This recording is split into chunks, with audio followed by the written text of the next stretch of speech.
Kontestasi itu, kawan muda, idealnya dijadikan ajang untuk mengadu gagasan dan dengan elegan menunjukkan kelebihan-kelebihan sang calon. Bukan dengan cara-cara menyerang dan mengkerdilkan calon lainnya.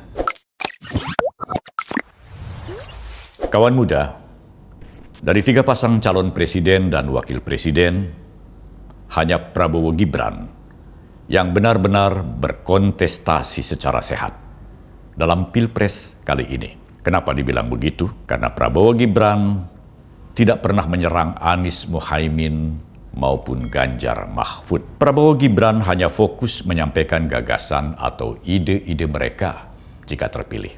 Bahkan pada debat perdana Capres kemarin, Prabowo menolak permintaan tim kampanye nasional untuk menyerang balik Anies dan Ganjar. Ketika itu, Anies menyerang pribadi Prabowo dengan mengatakan bahwa Prabowo tidak tahan beroposisi. Sedangkan Ganjar mengungkit kembali masa lalu Prabowo yang sudah dianggap selesai. Sejatinya, soal serang-menyerang dalam kampanye justru bisa kontraproduktif. Dalam arti, justru dengan sikap menyerang kubu lawan, masyarakat bukan jadi tertarik, malah sebaliknya, rakyat bisa jadi antipati dan kecewa.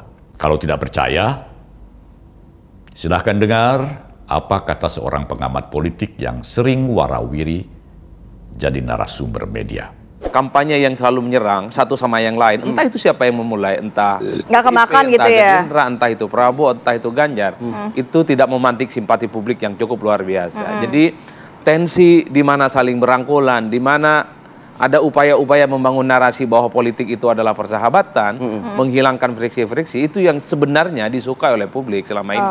Kubu Ganjar dan PDIP boleh jadi sudah merasakan apa yang dikatakan Adi Prayitno barusan.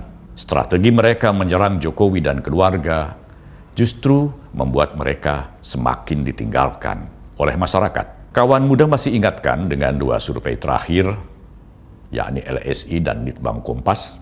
Ya, elektabilitas Ganjar Mahfud konsisten turun, bahkan dilampaui oleh Anies Muhaimin. Usut punya usut, ternyata penurunan drastis elektabilitas Ganjar Mahfud itu lantaran mereka sering menyerang Jokowi dan keluarga, yang juga berarti menyerang Prabowo Gibran. Mengapa bisa seperti itu? Mungkin kubu Ganjar lupa bahwa pendukung Ganjar yang sebelumnya masih bertahan di kubu mereka, sebagian adalah pendukung Jokowi. Sehingga tak heran ketika kubu Ganjar menyerang Jokowi dengan sangat masif, mereka malah berbalik memilih Prabowo Gibran. Kini kabarnya PDIP dan Ganjar Mahfud mengubah strategi dengan mendekatkan diri lagi ke Jokowi. Bahkan Sekjen PDIP Hasto Kristianto sampai berucap, hanya Ganjar yang bisa mewarisi Jokowi. Luar biasa bukan?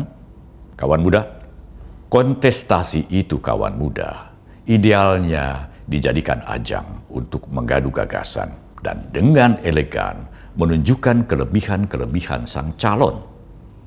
Bukan dengan cara-cara menyerang dan mengkerdilkan calon lainnya. Cara-cara yang elegan ini, kawan muda, tampaknya akan lebih menarik simpati masyarakat untuk memilih calon yang dijagokan. Prabowo Gibran sudah jelas sejak awal. Gagasan yang mereka usung adalah keberlanjutan dan perbaikan. Tak berbeda dengan Ganjar. Kubu Anies juga sangat sering menyerang Prabowo Gibran dengan menafikan atau meremehkan gagasan-gagasan Prabowo Gibran. Misalnya, tentang program IKN yang telah dirintis Presiden Jokowi dan akan dilanjutkan Prabowo Gibran, oleh Anies akan dikaji kembali, alias belum tentu akan dilanjutkan.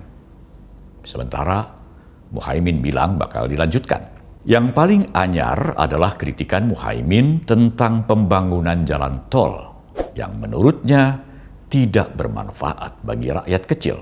Mengkritik jalan tol yang dibangun oleh Jokowi bisa diartikan sama dengan menyerang Prabowo Gibran yang akan melanjutkan pembangunan yang telah dilakukan Jokowi. Kritikan yang cukup aneh sebenarnya, kawan muda, karena PKB yang dipimpin oleh Muhaimin hingga saat ini masih berada dalam pemerintahan Presiden Jokowi. Lalu bagian dari pemerintahan itu mengkritik kebijakan-kebijakan Jokowi. Nah, seperti yang Minbot katakan tadi, yang benar-benar berkontestasi secara sehat pada Pilpres kali ini hanya Prabowo Gibran. Prabowo Gibran dan seluruh kubu pendukungnya tidak pernah mengkritisi apalagi menyerang gagasan-gagasan paslon lain, namun tetap fokus pada gagasannya. Jika sesekali menangkis serangan, ya wajar saja. Boleh dong, orang yang diserang sekali-sekali membela diri. Sampai di sini dulu, kawan muda. Salam Minbot. Prabowo Gibran, Man of Our Time.